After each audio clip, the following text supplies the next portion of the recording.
So the second and third parts of the videos that were all about 5 minutes long.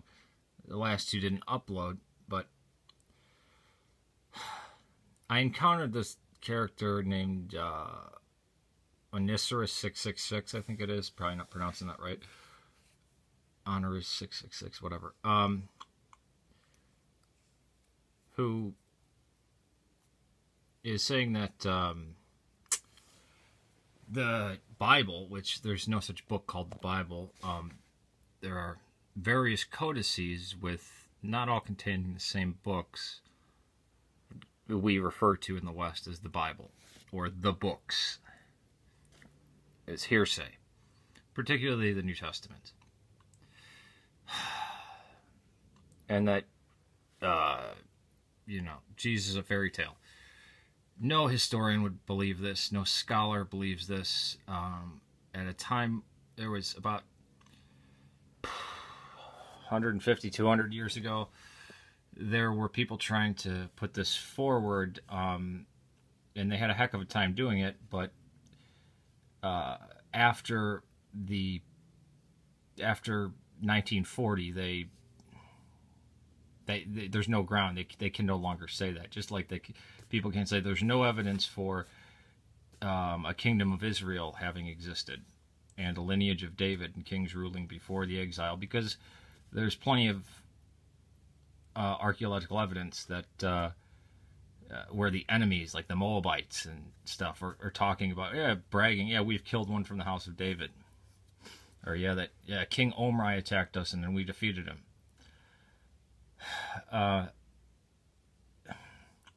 He brings up Plato and Socrates, because I said Plato and about manuscripts, because I said the earliest manuscript of John is from 125 or 115, and he goes, well, that you still prove that it's a late date. That's the earliest manuscript.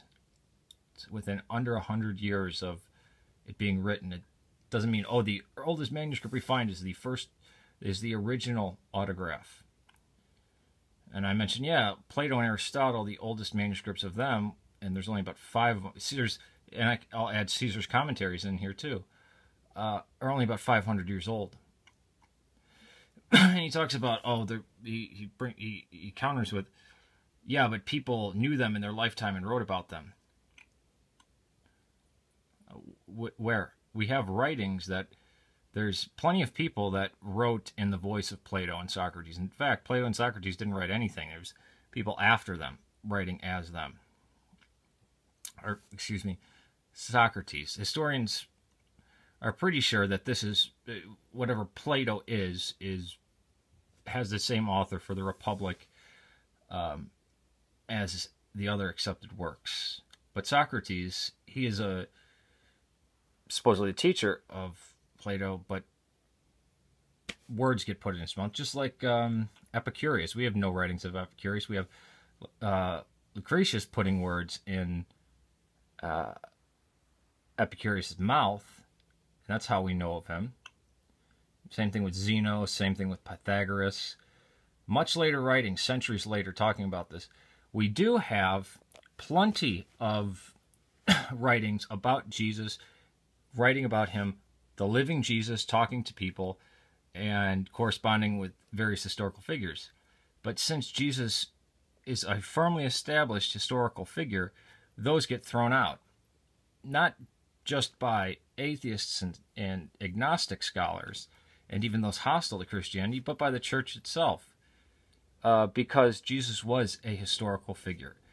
There was no reason for anybody to have written anything about him during his life. Now, there is one piece of writing that says these are the words of the living Jesus, and it, through writing style, even many agnostic scholars, or those even hostile to the church and early Christianity, would say, this is probably somebody copying down a sermon that Jesus gave. The next thing that's it's an offhand comment. It's somebody traveling through Palestine saying, this happened, and this guy who had a fanatical following of a sect of Jews who some believed was a king that was going to rise up, got crucified under Pontius Pilate last year, and some have said that he rose from the dead and stuff like that. Just an offhand, flippant comment. But we have the writings of Paul, and even if you look at the Gospels, right? It's not like, oh, first there was Mark, and then everyone copied off of Mark. That's not how it went. They sprung up from these events. And no historian would say that, or worth their salt, there might have been somebody who got a bachelor's degree in, the history of Mayan civilization who denies, the early Roman period, but that there was a guy named Jesus who had followers who was crucified under Pontius Pilate, and his followers thought that he walked again, and they spread out throughout the empire. Just use Occam's razor. But the New Testament is the life of Jesus of Nazareth is one of the most corroborated historical events in all of antiquity. People usually didn't have things written about them in their lifetime. Look at all of the Caesars. Look at Alexander the Great. But it's amazing that we have things that were written just a few decades afterwards. But when people say, oh, it's like 40 years afterwards. Yeah, because people who fought in World War II could not accurately recount what happened in World War II, in like the 1980s. Or there's nobody today that fought in Vietnam that could tell you what happened during the Vietnam War. Much less just, some events that happened in Jerusalem that sparked a controversy. It's known, consistent events that happened in the first century that people wind up writing down just a few decades later. It's a fairy tale. This comes from fanatical Christianity. Fanatical Christianity that, believes, oh, the New Testament is there's no contradictions in it. Every book in the New Testament supports every other book in the New Testament, which isn't true. God sent down these books. They weren't written by humans. God sent them down. So you either have to believe it or not. Because the fanatical Christians don't want you looking at anything critically about that. Of like, no, you can look at this and disprove a lot of that and show that this wasn't believed at the time, even though you hold it as dogma.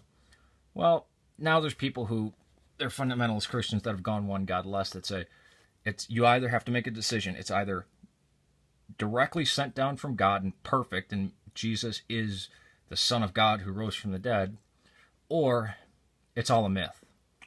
Instead of, it's kind of this guy this apocalyptic preacher got crucified, and as time went on, people started attributing him to being divine or even the Messiah or God incarnate. Now, what people think about him, that's their opinion in the first century, but they all say crucified under Pontius Pilate. Son of Mary. He had 12 disciples. They're in agreement on most of the names of the disciples, where he lived, where he grew up. And the earlier Gospels have him as a more historical character, the son of Mary and Joseph.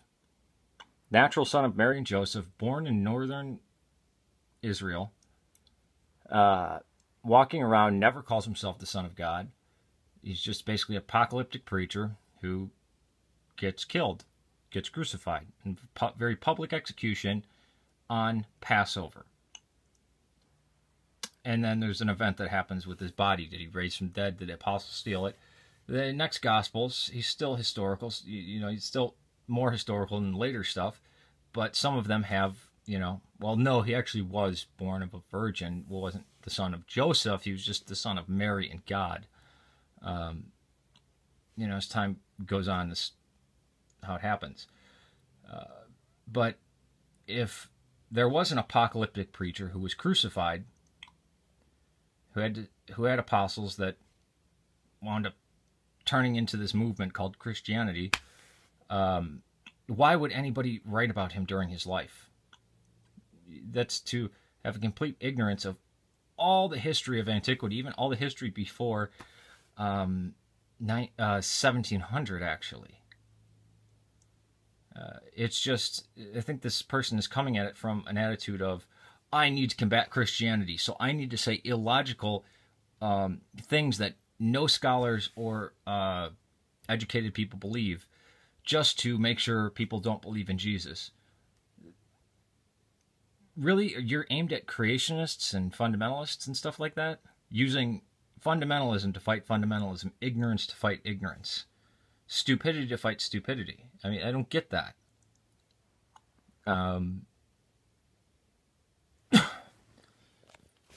I would just have to ask, how many documents from antiquity have you read and studied? Written thesis on, or, written scholarly books about? Now, I am very critical of many of the writings in the New Testament. And I, like many other scholars, believe you can paint a more accurate picture, but it's not the picture, it's not one that people who believe in sola scriptura, or basically anything, the thing called Protestantism, it wouldn't, it shreds Protestantism. There is no, I'm saved and I'm going to go to heaven when I die. That's not in there. Actually, the idea of hell isn't contained in the New Testament. That's a later interpolation. The same thing with heaven. The reason why I exempt the Catholic Church is because the Roman Catholic Church claims to get their beliefs from, their main way to God is through that guy in Rome named the Pope, and on past traditions and not necessarily any scriptures or anything like that. But yeah, a total ignorance of, basically somebody who has not spent the last 15 years of their life critically examining documents from antiquity and having to basically be with teams and department heads in saying, well, let's look at this critically. Is this historical? Isn't it? The New Testament, Jesus did exist. It's just a friggin' fact. There's more evidence for him than of the emperors of antiquity. So, all right. It's hearsay, particularly the New Testament. And that, Jesus is a fairy tale. No historian would believe this. No scholar believes this. At a time, there was about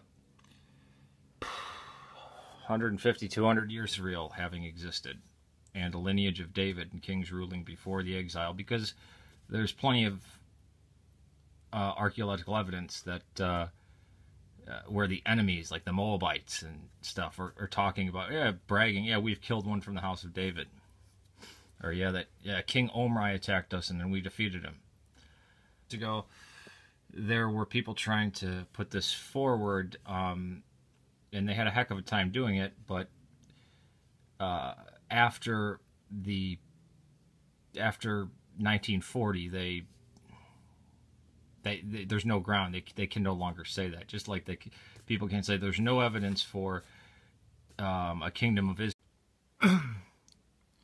So the second and third parts of the videos that were all about 5 minutes long, the last two didn't upload, but I encountered this character named Onisurus 666, I think it is. Probably not pronouncing that right. Honorus 666, whatever. Who is saying that the Bible, which there's no such book called the Bible, there are various codices with not all containing the same books we refer to in the West as the Bible, or the books.